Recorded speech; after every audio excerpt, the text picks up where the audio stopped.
男孩每天都在被自己的青梅们玩弄着，还不许他离开自己，而这样的青梅他至少就有4个。这个世界是以剩女为中心，女性主宰的世界，男性作为劳动力地位低下，备受压迫。与人类的繁衍不同，剩女是由神的祝福所孕育的，剩女生下的女儿也是剩女，而男主作为剩女所生的孩子却是男孩，所以被称为诅咒之子。这天，艾库利尔像往常一样对着男主不停放电，不好好躲开的话，可起不到练习的作用哟。这时他的奶奶和妈妈踩着男主的背说，还以为是什么垃圾扔在这儿了，原来是赛亚。艾库利尔真是温柔呢，竟然连剩女生下的诅咒之子也温柔以待。你还要躺到什么时候？赶紧去早市啊！男主去早市采购的时候，摊主不耐烦地让他赶紧离开。周围的人也看着他议论道，亏他还好意思在这个神圣的村子里赖着不走呢。克里斯纳大人也太仁慈了，虽说是使用了祈祷，但他一直这样游手好闲的，令人感觉很不舒服。剩女的祈祷，剩女以自己的生命为代价所托付的最后的愿望，留下来的人必须要回应那个愿望，这是村子里的规矩。可以说男主是因为母亲的祈祷才没有被杀死，但他有一个梦想，为了那个梦想无论多辛苦他都愿意忍耐，那就是成为矿工。村子外面有很多男人，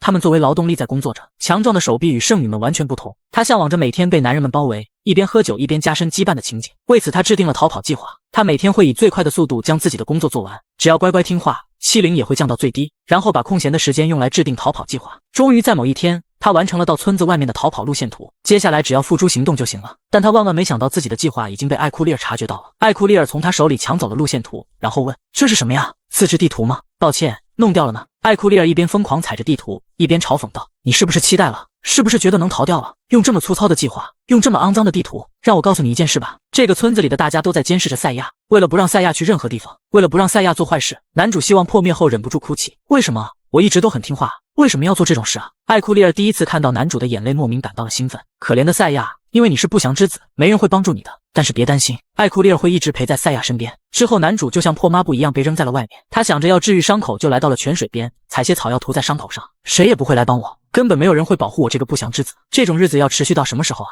要忍耐到什么时候才能被原谅？要是能像这个世界某处的男人一样去做矿工的话。就在男主伤感的时候，一只魔兽朝他跑了过来。男主本想逃命，却由于刚才的伤势摔倒在地。这时一个手拿大剑的女人救了他。女人的肌肤是浅褐色的，眼睛上有一道疤痕。你是赛亚吧？为什么不用治愈魔法？女人看到男主疑惑的表情，便明白他根本不会用，于是对他说，把意识集中到手臂上，感受从身体里流动的血液，把所有的热量都汇聚到手臂上。男主惊讶地发现他身上的伤口竟然奇迹般的治好了。为什么我能使用魔法？这不是理所当然的吗？从圣女那里出生的你，毫无疑问也是圣女啊！只要是圣女，都能平等的使用魔法，只是因为一直认定自己做不到，再加上没有被传授的机会吧。那些伤是圣女他们弄的吧？被欺负了就要反击，这是理所当然的权利，你只是没有那个能力罢了。男主一想到要反击就控制不住的害怕，要是反抗的话又会被报复吧？但是变强了就能从村子里逃出去了吗？就能成为矿工了吗？女人心疼地将他抱进了怀里。你知道奥尔良吧？她是你的母亲，也是我的友人。她既强大又温柔，甚至赌上性命都要守护你。你能成为任何想成为的人，能去任何想去的地方，你就是为此而生的。于是男主拜托道，请给我改变的机会吧。女人介绍自己是前圣女亚斯塔路，从现在起，我要彻底锻炼你。男孩每天都要被自己的青梅们轮流玩弄，只因这个村子里除了他以外的人全都是剩女，而男人是地位低下的存在，所以他的最大愿望是能逃离这里，前往有男人工作生活的地方。但是他的逃离计划却被青梅轻易粉碎了。就在他感到绝望的时候，一个女人出现了。原来男主作为剩女的孩子也是剩女，也会使用魔法，只是因为一直认为自己做不到，再加上没人教导才会如此。自从他和亚斯塔路相遇后，两人便开始了秘密特训。剩女能使用的基础魔法之一是肉体强化，剩女们总是会发动这个魔法来保持超乎常人的行动，所以亚斯塔路要求男主也要掌握。但由于他与经常使用魔法的剩女们有着致命性差异，所以在使用后会感到浑身疲惫，只能通过改变至今为止的常识来得到改善。这天，艾库利尔将男主想要逃走的事告诉了其他几人，温达米亚便勒着男主的脖子质问，你不是想从村子里逃跑吗？艾库利尔在旁边笑道，赛亚亲手做的那张粗糙的地图，要是也给温达米亚看看就好了，如果沙袋没了的话会很寂寞吧。这时弗洛森推门进来喊道，赛亚君，听说你想离开这个村子。当他看清两人的姿势时，则害羞地说，哎呀，你们在做什么？真是的，这么不检点。温达米亚表示自己只是在指导男主，弗洛森则拽起男主继续刚才的话题，你真的打算从这个村子里离开吗？艾库利尔正要向他嘲笑一下男主做的蠢事，弗洛森却抓着男主的手伤心地说，怎么会这样？为什么不邀请我一起呢？对我隐瞒事情，作为伴侣也太没有自觉了，也不找我商量，我好难过好难过。如果要承受这样悲伤的心情，不如干脆就这样把你冻住吧。弗洛森温柔地抱着男主，竟对着他的后背使用了冰魔法。他听到男主喊痛的声音，只觉得更愉悦了。你这是罪有应得哦，今天要好好的疼爱你才行。男主不断被弗洛森的冰魔法袭击着，温达米亚看他俩玩得开心，也来插上一脚。男主想起自己一直以来都很羡慕青梅竹马们跑得比他快，什么都能做得到，即使被欺负也没有反抗，因为他想到自己是男生就觉得那是不可能的事，所以也就慢慢放弃了。但现在哪怕只是一点点，也希望自己能变强。这样想着，男主竟躲开了温达米亚的袭击。温达米亚只是呆愣了一瞬，就立马更凶狠地打在男主的脸上。他有些厌恶地踩着男主说：“这小子要被狠狠地揍一顿才会老实。”弗洛森却对他独自玩的开心感到不满。晚上时，亚斯塔路看见男主遍体鳞伤的模样，只是淡淡的说：“今天又被狠狠地教训了呢，就当做是锻炼的一环吧。”说完，他将一根烤好的魔兽肉串递给了男主。男主吃着热气腾腾的肉串，心里感到了一丝温暖。亚斯塔路则背过身去，低声呢喃着：“奥尔良，我会遵守约定的。”从那以后，秘密特训还在继续，亚斯塔路会不断寻找机会陪男主训练。渐渐的，他也能看清亚斯塔路的动作了。亚斯塔路便觉得是时候该进行下一步。赛亚，你确实在变强，但是我们的时间不够了，这样只能把你的日常生活当作修行的场所了。亚斯塔路对着男主的身体咏唱道：“烈火所修之行。”一开始男主只觉得身体有些发热，随后竟像要死了一样的疼痛。亚斯塔路解释说：“烈火所修之行是我创造的给全身施加负担的魔法，你从现在开始就要在这种状态下生活，今后一生都是这样。”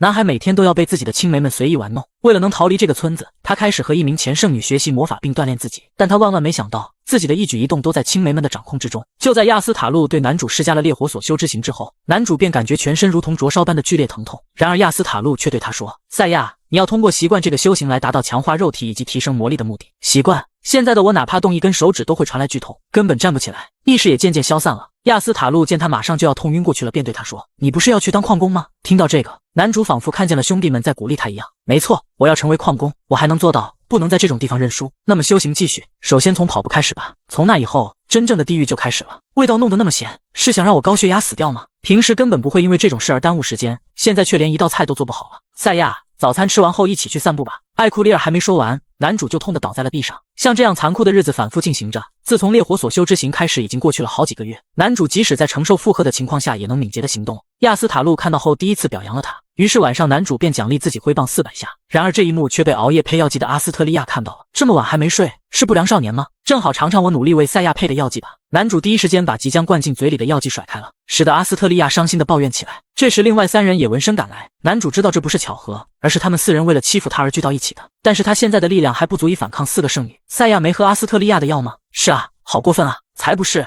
你们看药水洒到的地方，草都被溶解了，这种东西怎么会是药？即便如此，阿斯特利亚也是担心你才配的呀。我们在想你的修行是不是太努力了？男主听到这话顿感不妙，为什么会意识到那种事很简单啊？圣女只要看一眼就能知道你能操控多少魔力了，这是理所当然的。该不会你觉得能瞒得住吧？魔法能用到什么程度了呀？空间转移呢？空中悬浮吗？你们别这样了。赛亚还在努力地进行肉体强化呢。男主此刻便明白了，这些人根本没把他放在眼里，所以即使知道他在做什么也没管他。我也来帮你修行吧。艾库利尔说完就对着男主释放了数股雷电攻击，男主下意识全都躲过了。对此艾库利尔露出了惊讶的表情，然而这只是为了戏弄他故意演出来的。下一秒男主就结结实实地挨到了艾库利尔的雷电攻击。随后艾库利尔坐在遍体鳞伤的男主身上嘲讽道：“是误会了吗？好像并没有在修行呢，好可怜啊，艾库利尔，他连最基础中的基础都没达到呢。”是啊，只靠着谁都能做到的肉体强化就做起了美梦啊。赛亚，不修行也没关系的哦，因为我们会一直照顾你啊。之后男主拖着被摧残的更加厉害的身体来到了亚斯塔路面前，此刻他对于修行的决心更加强烈了。我绝对不想输给他们，输给那些圣女的家伙。就这样7年过去了，亚斯塔路催动数根木桩袭向男主，男主手持弓箭，一口气抽出3支箭矢，他将魔力注入眼中，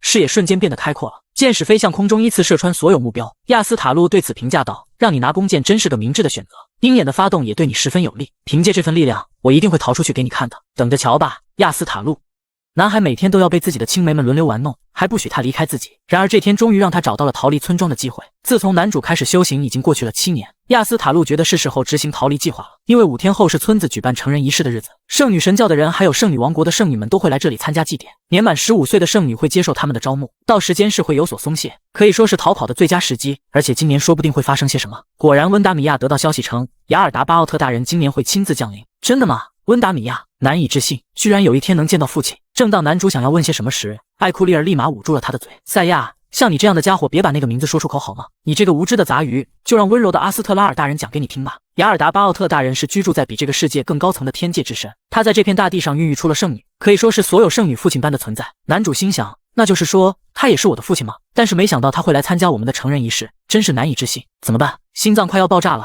可以揍赛亚吗？男主认为这样的话反而更容易逃脱。艾库利尔却意味深长地说，赛亚在成人仪式上也有被招募的机会哦。什么？我也可以吗？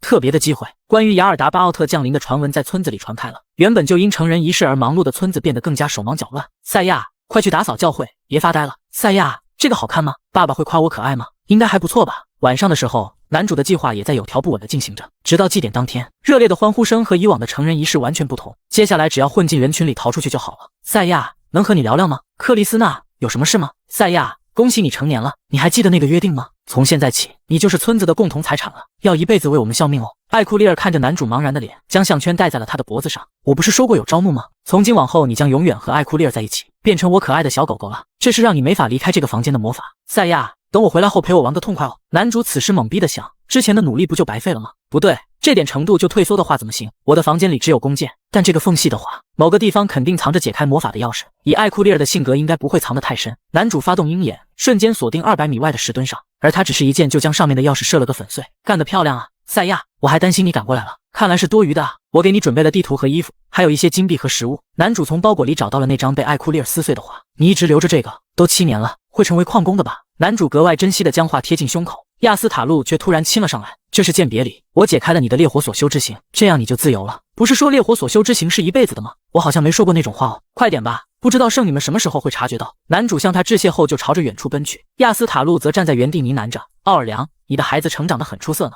男孩每天都要被自己的青梅们随意玩弄，但他们万万没想到，这个村子里的异类竟是圣女村的未来。圣女村的成年礼那天，所有圣女的父亲亚鲁达巴奥特降临到地面。艾库利尔看着那英俊的面庞，心想：这位就是我的父亲大人。祭司则警告众人低下头颅，这次能再次迎来您时隔100年的莅临，实在是莫大的荣幸。首先，关于近期的情况向您汇报一下。下面的圣女们却被这个男人迷得神魂颠倒。那个人就是创世神吗？那位大人是与这片大地一同诞生，无比伟大的神明哦，太厉害了，心跳根本停不下来。明明我已经有赛亚军了，诞下圣女，创造出我们这个世界的我的父亲大人，多么宏伟又美丽！我的父亲大人只属于我的。艾库利尔这样想着，竟忍不住冲了上去。父亲大人，我是村长克里希娜的孙女艾库利尔，希望能被王国的圣女接纳，恳请父亲大人给予推荐信，并且希望您能赋予我最高指令。艾库利尔，恭喜你成年了，看到你健康长大，我很开心哦。父亲大人叫了我的名字，温达米亚、阿斯特拉尔、弗洛森，你们也恭喜了。赛亚也在吧？本来感动的要昏过去的圣女们，万万没想到他会叫出这个名字。赛亚现在有别的事，不在这里。这样啊，大家好好听着。自从这个世界诞生以来，我就不断诞下圣女，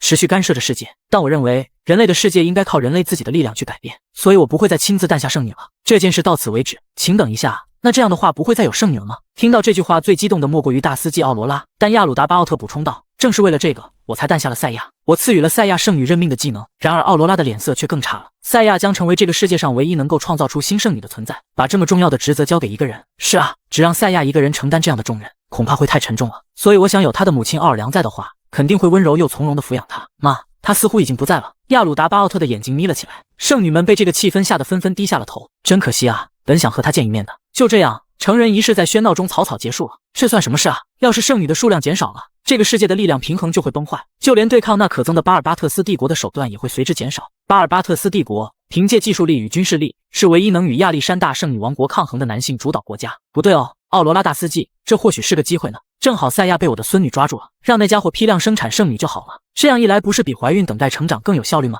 这是能消灭巴尔巴特斯帝国的绝佳机会呢。之后，克里希娜便领着众人前往男主被关押的地方。我听说过有男性诞生，但还是第一次见的。我要好好管教他，让他听话哦。身后的艾库利尔则郁闷地想：大家这是干嘛？一直赛亚赛亚的。本来我还打算在下午的舞会里大显身手呢，谁知到了小屋，那里早就已经空无一人了。艾库利尔，不是说过把他关起来吗？我明明锁了，项圈上还有锁的魔法，那为什么他能逃掉啊？怎么回事？骗人的吧？说他逃掉了。艾库利尔看着地上的剑一言不发，背后却有源源不断指责的声音。最终他受不住的跑掉了。非常抱歉，奥罗拉大人，既然发生了这样的事，也没什么办法。您真是太温柔了。通过感应调查得知，他刚逃走没多久，立刻向全世界的圣女们发出统一通知。听好了，村里的众人，拿出我们的全部力量，把赛亚抓回来。为了圣女的未来，向男性施以制裁。给我等着吧，赛亚！我要借用你的力量净化这个世界。我搞不懂啊！今天明明是庆典，明明还期待着能被父亲大人疼爱，为什么大家都要责怪我啊？艾库利尔，大家不是的，我真的没有大意。那个混账家伙胆子倒不小，本来还期待着你的表演呢，结果赛亚军的话题一直持续不断，根本没时间去考虑什么招募的事，全都是赛亚的错啊！艾库利尔什么都没做错吧？真开心，我最喜欢大家了。赛亚，让我蒙羞这件事，我会让你后悔一辈子的。与此同时，男主正在量一个脚印，纵向27厘米，横向11.5厘米。没错，这个尺寸绝对是男人的脚印。终于到达了通往男人的道路，赛亚的胜利之路。好想快点见面啊！要不要带一点土回去呢？由于逃走后的兴奋感，男主变得有点不太正常了。话说回来，沿着这个脚印走，就能见到男人了吧？这棵大树也好，没听过的鸟叫声也好，一切都很新鲜，能感觉到自己是活着的。是帐篷，难道说那里有？然而他看到的却是一个被绑起来的奴隶少女。男孩只因每天都会遭受剩女青梅们的摧残，导致他对女人根本不感兴趣，结果却让对自己容貌极度自信的女人破防了。就在男主终于逃离了剩女村之后，他遇到了一个四肢残缺、穿着破烂的黑发女人。你没事吧？这个气息，你不是剩女吗？从未离开过剩女村的男主对此感到有些诧异，身后却有声音回道：眼力不错嘛，小哥，对我的商品感兴趣吗？我是鸟之剩女马球丽，就在这一带做生意哦。本以为能轻松拿捏他的马球丽，万万没想到男主会直接越过他奔向旁边的下属。是男人？哇，这是真的吗？我叫赛亚，如果可以的话，我们交个朋友吧。男主声泪俱下的说着这些话，胡子大叔被他感染的也变得温柔了起来。喂，你在哭什么啊？对不起，我太感动了，这就是真正的男人啊！温柔的眼神，低沉的声音，喉结和下巴的胡茬。原来我不是孤单一人，这是这个世界上唯一能将我从孤独中拯救出来的存在。日复一日的虐待与迫害，让身心都已疲惫不堪。或许这一切都是为了今天这个时刻。原来你一直在等我啊！你们在沉浸个什么劲啊？马球丽受不了的将两个男人分开。你没听到我说话吗？我可是鸟之剩女马球丽哦，在安陵镇的美女排行榜上年年稳拿第一的存在。然而男主的眼里只有旁边的大叔。那你平时都吃些什么啊？哈哈，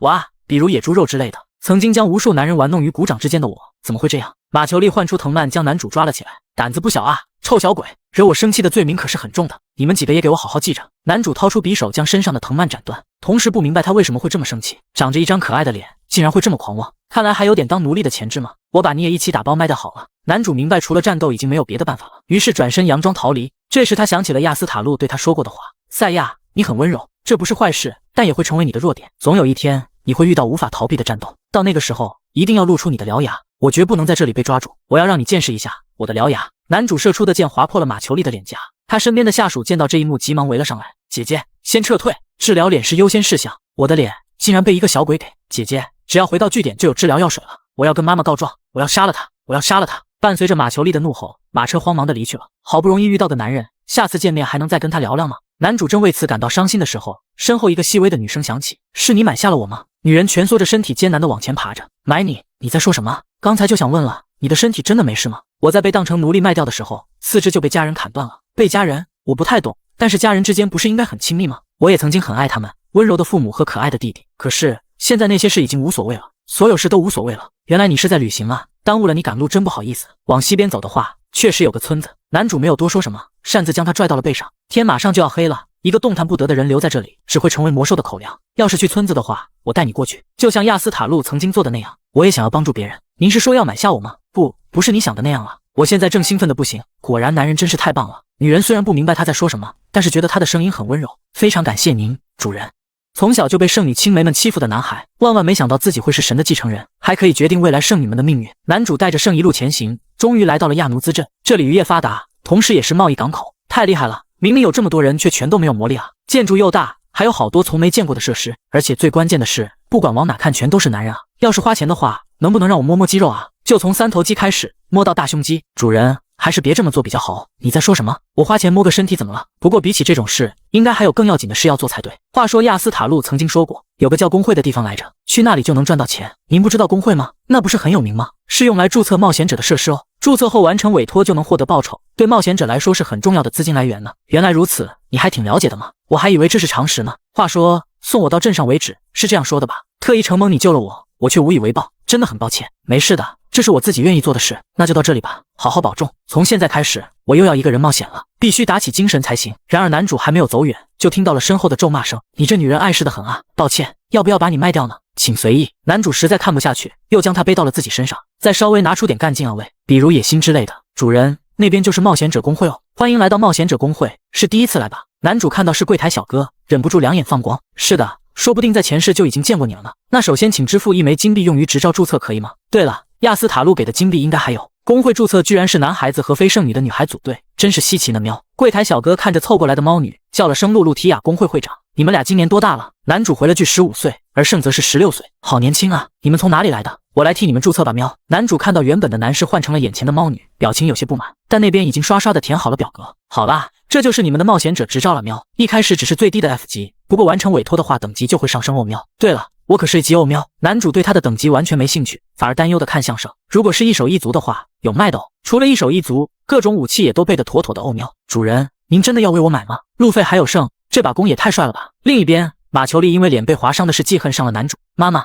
那男人太过分了，那小鬼对我动手动脚的，还撕破我的衣服，让我受尽了屈辱。哎呀哎呀，居然有人做出这么过分的事啊！不过竟然会被男人欺负什么的，就是啊，还是被没有魔力的男人。说起来，那家伙好像有魔力，不对，应该是错觉吧？男人怎么可能有魔力？就在这时，一则全员通缉的消息打断了两人的谈话。向全圣女通报，逮捕逃亡者赛亚。马裘丽本以为自己的事会被母亲抛在一边，结果看到镜中那张熟悉的脸，她兴奋地笑了。妈妈，你那边怎么样？没看到符合描述的人呢？是马裘丽大人和普鲁恩大人。普鲁恩大人居然亲自出来了，真是少见呢。你确定是在这附近看到赛亚的吗？是的，那还不快点去找，不然的话……女人话音未落，街上的几人就被一阵风卷了起来，小心被妈妈直接吹飞哦。普鲁恩大人太可怕了，不愧是风之圣女。话说回来，真是做了件可惜的事呢，居然没发现那小鬼是继承者，好歹也表现得像个继承者一点啊！你们也别傻站着了，赶紧给我去找。不过既然他都到亚奴兹镇了，找到他只是时间问题，对吧，妈妈？是啊，对这种坏孩子得好好教训一下才行呢。隔天，男主和圣都换上了新的装备，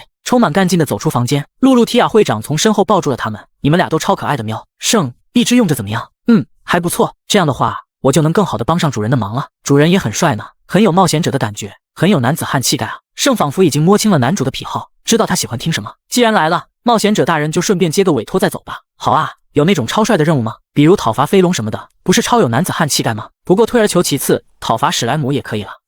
现在有的委托是。结果下一幕就看到男主和圣拿着扫帚在路边捡垃圾，这和我想象的完全不一样啊。我们能接的委托也就只有这个了，这也是没办法的事。这个世界是以女性为中心运转的，对圣女而言，男性的存在毫无价值。若是圣女欺压男性，周围的人也会跟着效仿。确实，接待员也说过，最好让圣当队伍的队长。如果说有唯一的例外，那就是巴尔巴托斯帝国了。巴尔巴托斯帝国是唯一由男性掌握权力的国家，在那里没有性别歧视，男性也被赋予了平等的权利。竟然有这样的梦想国度吗？顺便一提，矿业也很发达哦。听他提起这个，男主立马变得精神抖擞。我的目标就是那里了，圣。既然决定了，就赶紧把这个委托做完吧。这时，不知哪里来的小孩子抓住了男主的衣角。那个，你是迷路了吗？小女孩什么都没有说，拉着男主不停向前跑着。你要带我去哪啊？躲在附近的马裘丽则露出了阴险的笑。要去哪里？当然是要把你们关进笼子里啊！成功了，不愧是妈妈呀。这个小鬼就是目标吗？马裘丽，完美的妈妈，用这么粗暴的方式，真是抱歉了。我是马裘丽的母亲普鲁恩，你们就乖乖被我们抓住吧。